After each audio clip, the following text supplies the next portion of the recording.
Archaeologists have recently claimed that an ancient tablet provides confirmation of a global flood, adding fuel to the excitement surrounding the alleged discovery of Noah's Ark in Turai.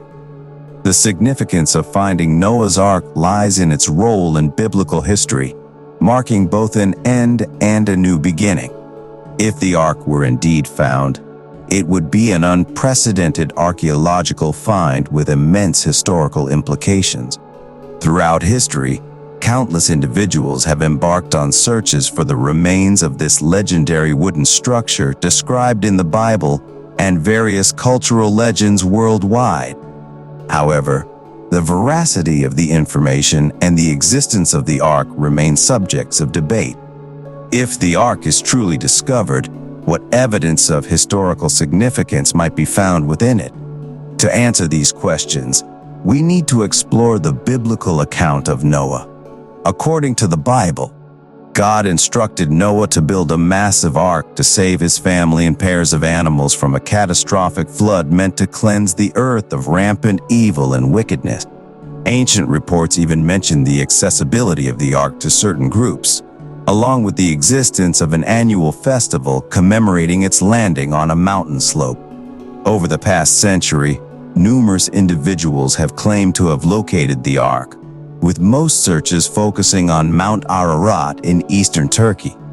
According to the biblical account, Noah's Ark came to rest on the mountains of Ararat after a 150-day flood approximately 5,000 years ago. However, skeptics question how a large wooden structure could withstand the elements for over 4,000 years, especially considering Mount Ararat's volcanic activity, which continued until 1840. Nonetheless, these challenges have not deterred the ongoing search for the Ark or the reported sightings of it. Some researchers now claim to have found evidence of human activity near a boat-shaped formation on Mount Ararat, dating back to 3,000 to 5,000 years ago, aligning with the time frame of the global flood described in Genesis. The evidence includes clay and marine materials, as well as seafood remains. In a significant development, the Noah's Ark Scans project utilized advanced 3D scanning technology to identify a massive boat-shaped formation in the Turkish mountain M. The dimensions of this formation match the biblical descriptions of Noah's Ark, measuring approximately 150 meters or 300 cubits in length. The discovery took place at the Darupanar site on Mount Tendu, believed to be the location of Mount Ararat, as described in the book of Genesis. The initial recognition of the formation occurred in 1948 when a Kurdish farmer made the discovery, gaining further attention when Turkish Army Captain İlhan Dürer spotted the site in 1951 during a NATO mapping mission. The researchers from 3 universities in Turkey and the US, including Andrew Jones and Dr. Faye Amit Ewell, used 3D scans to reveal the boat-shaped formation's extraordinary feature, including parallel lines and right angles, not typically found in natural geological formations. While the ongoing search for Noah's Ark continues, it is improbable that the Ark, if found, would have survived the elements for thousands of years. However, the existence of the Ark itself is not in doubt for those who believe in the infallible recording of the flood account in God's Word. Additionally, the Ark Encounter-themed attraction showcases the feasibility of the vessel, using the biblical narrative of Noah, the Ark, and the flood to share the gospel of Jesus Christ.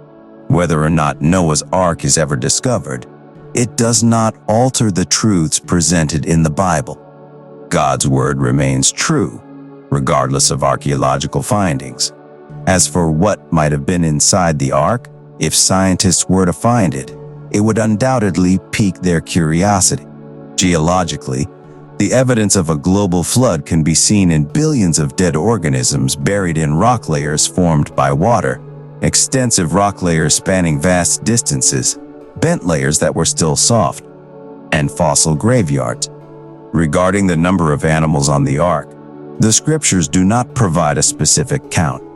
The Bible mentions that unclean animals entered the ark in pairs, male and female, while clean animals entered by 7 pairs, according to their kinds. This provision allowed God to select the animals and orchestrate their arrival, ensuring that everything was prepared within the 120-day time frame established by God. The alleged discovery of Noah's Ark continues to capture the imagination of many. While archaeological evidence has been put forth, debates persist regarding its authenticity. The ongoing search for the Ark and the quest to uncover historical evidence within it reflect the fascination with biblical history and the desire to find tangible connections to ancient narratives. Regardless of the outcome, the significance of Noah's Ark lies not in its physical discovery but in the timeless lessons and truths it represents within religious tradition. It is evident that Noah did not possess expertise in genetics, nor was he given the authority to decide which animals to select or leave behind. The animals that were chosen to board the ark were intended to represent a diverse range of genetic variations, and God provided Noah with the dimensions of the ark, including 3 levels and divided sections. The size of the ark raised concerns about its structural integrity. Many people speculate that Noah's Ark would have split in half due to its immense size, especially if it encountered rough seas. Even in calm waters, a wooden boat of that magnitude would likely sink, albeit slowly, without proper precautions. The largest wooden ship ever built, the Wyoming, was significantly shorter than the supposed size of the Ark, and it required continuous pumping to stay afloat. However, the Wyoming eventually sank in a heavy storm in 2004. Traditionally, it is believed that Noah stored the refuse on the lowest deck, while humans and clean beasts were placed on the second deck, and unclean animals and birds were situated on the top deck. However, interpretations differ, with some suggesting that the refuse was stored on the top deck and disposed of through a trapdoor into the sea. Abraham ibn Ezra, a Jewish commentator from the 12th century, offered an unconventional interpretation, suggesting that the ark remained submerged underwater for 40 days before resurfacing. The true state of Noah's Ark can only be accurately revealed if the scientists claiming to have discovered it provide authentic evidence and images of the ark. There have been various proposed locations for the final resting place of Noah's Ark. The following 5 sites are among the most popular. 1. The Darupanar site, promoted in the 1980s by Ron Wyatt and others. This arc-shaped formation is located approximately 15 miles from the summit of Mount Ararat. Wyatt claimed to have found numerous artifacts in the vicinity that supported his claims. In recent years, the Darupanar site has regained prominence through online promotion as the real Noah's Ark. However, Christian geologists and archaeologists have debunked this site, considering it nothing more than a geological formation. Similar-looking formations exist in the region and are created by mud flowing around eroded outcrops of basalt lava flows. 2. The Ahura Gorge, situated on the northeast side of Mount Ararat. The Ahura Gorge is a massive chasm that descends over a mile from the mountain peak. It has been a focal point for Ark-seeker expeditions for approximately a century. Interest in this location was sparked by George Hagopian's claims. According to Hagopian, in 1908, when he was a young boy, his uncle took him to the Ahura Gorge area, where they found a ship-like structure partially buried by snow and ice. Despite numerous expeditions and the use of satellite imagery, no remains of Noah's Ark have been discovered at the Ahura Gorge. 3. The Ararat Anomaly. This spot has captured the attention of Ark researchers due to photographs taken in 1949 by a United States intelligence agency. The images depict a large structure protruding from the ice and snow on the northwest side of Mount Ararat, resembling a portion of a ship. A satellite image taken in 2003 further increased the curiosity surrounding the Ararat anomaly, showing an elongated structure with dimensions similar to Noah's Ark. However, no expedition has explored this site, and it is uncertain whether the object in the pictures is a natural rock formation or the remains of the Ark. 4. Ararat Nami Expedition. In April 2010, a team of evangelical Christian explorers claimed to have found evidence of Noah's Ark during their expedition on Mount Ararat 2 years prior. They reported discovering signs of the Ark high up in a prominent canyon on the south face of the mountain. However, the details and credibility of their findings remain contested. It is important to note that despite the popularity and speculation surrounding these locations, none of them have provided definitive proof of being the final resting place of Noah's Ark. The search for the Ark continues, and further scientific exploration and evidence are necessary to ascertain its true location. The team known as Noah's Ark Ministries International, NAMI, is an organization based in Hong Kong that identifies as a Christian group focused on Christian media evangelism. They claim to have discovered or received information about 7 wooden compartments buried on Mount Ararat, which they believe to be remnants of Noah's Ark.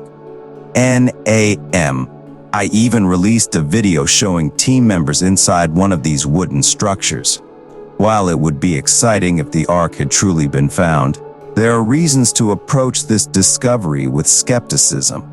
It is important to note that NAMI's claims have not been proven to be a hoax, but there is a possibility that they were victims of deception by a Kurdish man named Parachute. Dr. Randall Price and Dr. Don Patton were initially invited as experts for the expedition, but were never allowed to see the site and were eventually dropped from the team. These experts have documented inconsistencies between the reported findings and their own research. Furthermore, it is worth considering whether a site that experienced regular flooding would be in good condition after thousands of years.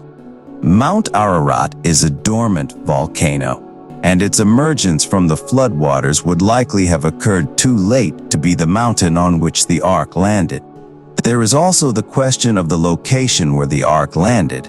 While many associate Mount Ararat in eastern Turkey with the biblical account, the Bible simply refers to the Ark resting on a mountain in the region of Ararat, also known as Urartu in ancient times. This leaves open the possibility that the Ark landed on a mountain other than Mount Ararat. One alternative site proposed is Mount Suleiman.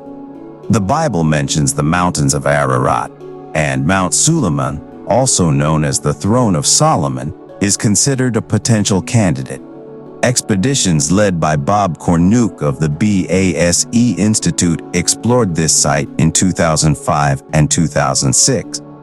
They found rock formations resembling beams, a worship shrine, and an abundance of fossilized clams on an adjacent peak. Cornuke also noted the diverse ecosystems in the region and the rediscovery of the Caspian horse, believed to be one of the oldest domestic horse breeds. However, there are challenges to accepting Mount Suleiman as the true landing site. The beam-like rock formations are likely a geologic formation, and Mount Suleiman lies east of the ancient Urartu region, which contradicts the biblical description. The lack of convincing evidence for the existence of Noah's Ark raises skepticism among many people. While stories of destructive floods and survival exist in various cultures predating the Hebrew Bible, it is uncertain whether these flood myths are based on real events. Geological evidence suggests a major flood in the Black Sea region around 7,500 years ago, but scientists disagree on its extent. Floods may have occurred in different places and times, naturally finding their way into oral and written traditions. The precise location of Noah's Ark is also a matter of debate. According to the Hebrew Bible, the Ark came to rest on the mountains of Ararat within the ancient kingdom of Urartu, which encompasses parts of Armenia. Eastern Turkey, and Iran, rather than the single peak currently known as Mount Ararat. The lack of authentic ancient inscriptions makes it challenging to pinpoint the exact location, even if Noah and the flood were real historical events. It is crucial to recognize that the story of Noah's Ark is often interpreted metaphorically or allegorically, symbolizing God's judgment, redemption, and the preservation of life, rather than providing a scientific account. Science and faith often approach explanations differently, and the biblical account may not align with scientific evidence due to its allegorical nature. Different interpretations of biblical stories exist, with some people accepting them as literal truth and others viewing them as spiritual lessons not intended for scientific scrutiny.